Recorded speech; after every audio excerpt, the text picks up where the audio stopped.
From the entrepreneur side, rather than from the media side that I come from, how do you interpret the current state of tech in New York?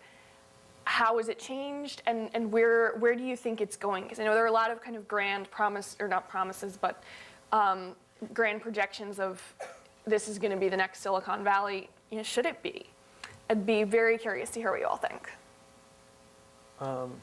From a hiring perspective, it is getting easier, especially engineers. As the tech community is growing, you're getting these sort of hubs of really good engineers here, like consulting agencies and other companies, bigger companies like Foursquare and Tumblr are here. And so that's bringing a lot of engineering power, and so that's, I think, been really good for hiring.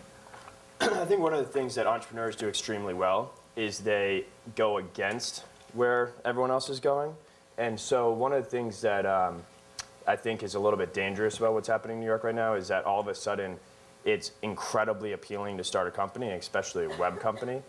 And I think one of the most important things early on is that you are incredibly unique and incredibly differentiated. So there's incredible benefits to this sort of massive explosion of entrepreneurship in New York. But I think that people need to continuously say, well, how am I going to do it in a completely different way? Whether that's the business that they start, the industry they're in, or just trying to sort of buck the trend somewhere else. I've definitely seen, and you did not used to see this in New York, I've definitely seen people found companies for the sake of being able to say they're founders, and their companies are really kind of lukewarm. Yeah. There's some people who probably shouldn't be entrepreneurs. I may be one of them. I think you see that anytime it becomes, really, really trendy. It's also because with, if you sit around and read TechCrunch all the time, you think everybody's company gets $1 million from Andreessen, and then they're on this kind of hockey stick growth. And it's been interesting to me to watch, as things shake out, especially as some of the really frothy early funding dries up. You do see, who loves the spotlight, but also the 12 hours cranking on emails on a Saturday afternoon. And kind of what companies are sort of in it for the ups and downs and who's only in it for the ups. Something that has been a little bit frustrating to me coming from Los Angeles and being raised there, where everyone's an actor, a producer, and a director. At some point, coming to New York, I started to feel like I started meeting entrepreneurs, VCs, and angels like directors, producers, and actors. So everyone's saying that they're a founder. But my experience of coming to New York and starting my company, I had pressed reset on my life. I moved across the country. I didn't know that many people. And I'm so grateful for the timing and the luck that I had that started to be, 2.5 years ago when the New York tech community really started to bubble up. And the community was very open. And I would go to events and people would be willing to sit down and, talk to me about my idea and willing to make introductions for me and inviting me to other events. And the community has actually been a tremendous asset and super helpful in the acceleration of, building my company, hiring the right people, and also helping us with our funding. So, the community is very real, and I think that as more companies are starting in New York and doing well, it is, of course, going to cause this ripple effect where everyone wants to, me too, start a company. But there is something very special and tremendous about the New York tech community that I have experienced personally. And it's, it is really special. Do you think it's going to stay that way? Because I know that there's a lot of talk right now about the Series A crunch. Venture capital is harder to find right now than it was even a year ago. And there's definitely a sense of community here, I think in part because we look at Silicon Valley and how sometimes in the startup world that's there right now, there's just this really, really intense competition. And New York, with this perspective of all these other industries, I think we like to say that we have perspective to get beyond that and to help each other rather than just be at each other's throats. But as things are, because most of the entrepreneurs in New York right now are first time, I would say, and as things get a little bit more difficult, as they're trying to get a Series B and maybe they can't do it, is that community going to stay, or are people going to start to kind of get on edge, do you think? I think the benefit that New York has over Silicon Valley is that the companies that are in New York have focused a lot more on revenue than the companies in Silicon Valley. And when you have a fundraising crunch, when you can't access fundraising, the other option you have is to become profitable, extend your runway, generate more revenue. And I think the companies in New York, if there does become like a real Series A crunch, then the companies in New York are better off because I think a lot of them have business models, they have revenue that they're trying to generate. You hear Catherine talking about how she's like, oh, I'm signing up this person to selling our information here, or signing up this deal, et cetera. Whereas in Silicon Valley, you often hear people never talk about, like, don't worry about business models, don't worry about revenue. So I think from a Series A crunch, it's good. But I think New York tech is almost like a foregone conclusion in my mind at this point. And the reason why I say that is I think it's all about having role models and examples that have been set. A lot of people think that New York tech became big because of the sort of finance crisis that happened, and a lot of people left finance to go start startups.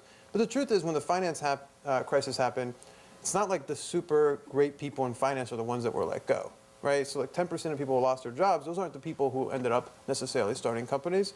What really happened is that in 2004, 2003, when you had companies like Meetup and Tumblr started, they started to give New Yorkers, like for instance, like me, like, oh, I didn't realize this, but you can start a tech company. There are people in New York who've done it. I took them as sort of examples of people who had done it. So all of a sudden I said, well, maybe I don't have to do finance. Maybe I could do tech. And then when New York Magazine puts a bunch of startups on the cover, all of a sudden your friends are like, oh, tech is a real thing. You can do your own startup, et cetera. And we've got companies like Tumblr and companies like Foursquare that have gotten big enough. And whether or not they have huge financial success or moderate financial success, they've basically set the path for everyone else. They've basically said, it's possible, you can do it. Google has opened up an office in New York. There's tons of engineers here. Facebook has opened up an office. Twitter has opened up an office. It's a foregone conclusion in my mind. Now, will it be bumpy? Of course it'll be bumpy. It's always bumpy. There will be a bunch of startups that fail, some startups that succeed. But I think at this point, it's like a foregone conclusion that New York tech is here to stay. The examples have been set. The engineers have come. And I think it's going to be, it's going to be here to stay. And who's great to hire? I mean, if I see a resume from someone who's been in a startup, even if that startup has failed, I'm almost more excited by that resume because they've been in the trenches. They've seen, presumably some things that have worked and some things that haven't. And so I feel like, as sad as it is when a company doesn't work out, those people often either recycle and they start another company, they go work and make existing companies stronger. And to your point about revenue, when we were fundraising in Silicon Valley, about half the VCs that I spoke to told me, go back to your clients and stop charging them.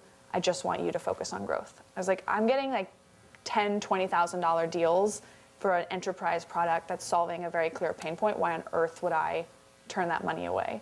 But there's very much, my investors in New York are like, how much is your revenue this much? How much is your revenue? How much is it growing?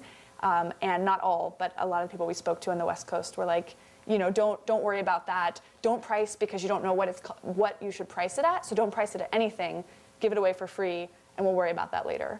And I disagree with that, but that's why I'm here. Community is something that's, I've mentioned a couple times, but going back to what Vin said about actually seeing that it's possible is huge. And, you're asking, is that community at stake? Is it going to go away? And I think, it is the duty of the entrepreneurs in New York and people at startups to kind of reach out and inspire other people to start companies. And I'm not saying I have very limited time and very limited bandwidth, but when people do email me and ask me for advice or ask if I can do a phone call, I mean, my head spins with emails, but I always try and find the time, whether it's one day out of the month on a Sunday where I dedicate to like getting back to people and helping. And it's part of that community of, if you can see, specifically with female entrepreneurs who I, personally, spend a lot of time with, if they can see someone who had the courage to jump and start a company, and they can see what that looks like, a year out, a year and a half out, even 3 months out, now they know that there is a path to go down. And so I think it is, there is a little bit of responsibility as someone who's doing it to always kind of look back at the people that are maybe 6 months, 9 months, a year and a half behind you and kind of drop the little breadcrumbs and say, come on, you can do it. And that is something I think that's really special about the New York community, but also I think that it's important that whether it is, you write a blog or you respond back via email or speak on panels like this, I think it's really important to kind of let people see that it's possible and also be very honest and transparent about what it really is, because it sucks sometimes. And I think that it's really important.